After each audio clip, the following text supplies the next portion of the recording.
ഇടുക്കിയുടെ മലനിരകൾ ഋതുഭേദങ്ങൾക്കനുസരിച്ച് വർണ്ണങ്ങൾ തീർക്കുന്നവയാണ്.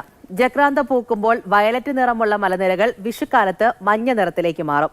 ശക്തമായ തുലാവർഷ മഴയിൽ തീപ്പൊരി പോലെ തിളങ്ങുന്ന സ്പാത്തോഡിയ മരങ്ങളാണ് നിലവിലെ മനം മയക്കുന്ന കാഴ്ച.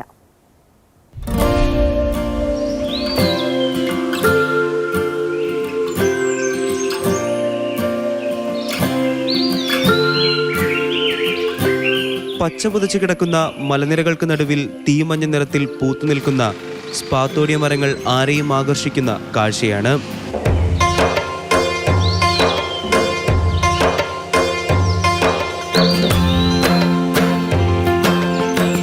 ഓറഞ്ചും മഞ്ഞയും ഇടകലർന്ന പൂക്കൾ വഴിയരികിലും തേയിലക്കാടുകൾക്ക് നടുവിലും ദൃശ്യവിസ്മയം പകരുന്നു. സൂര്യവെളിച്ചത്തിൽ പൂക്കൾ തീപ്പന്തം പോലെ മിന്നുമ്പോൾ ആരെയും ആകർഷിക്കുന്നു.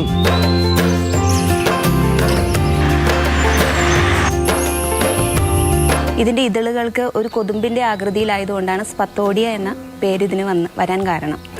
പിന്നെ ഇതിന് ആഫ്രിക്കൻ ട്യൂലിപ്പ് എന്നൊരു അപരനാമവും കൂടിയുണ്ട്. ഇതിൻ്റെ പൂക്കൾക്ക് ട്യൂലിപ്പിനോട് സാദൃശ്യമുള്ളതുകൊണ്ടാണ് ഇതിന് ആ പേര് വന്നത്. പിന്നെ സ്കൂട്ടുമരം എന്നും ഇത് അറിയപ്പെടുന്നുണ്ട്.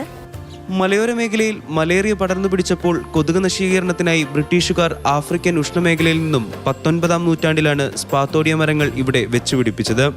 കമ്പ്, വേര്, കായ് എന്നിവയിൽ നിന്നും അതിവേഗം മുളച്ചു വളരുന്ന മരത്തിന് കൊതുകുകളുടെ വളർച്ച നിയന്ത്രിക്കാൻ കഴിയും.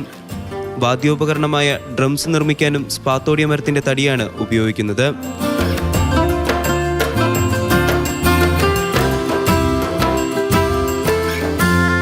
മാതൃഭൂമി ന്യൂസ്, കുമളി.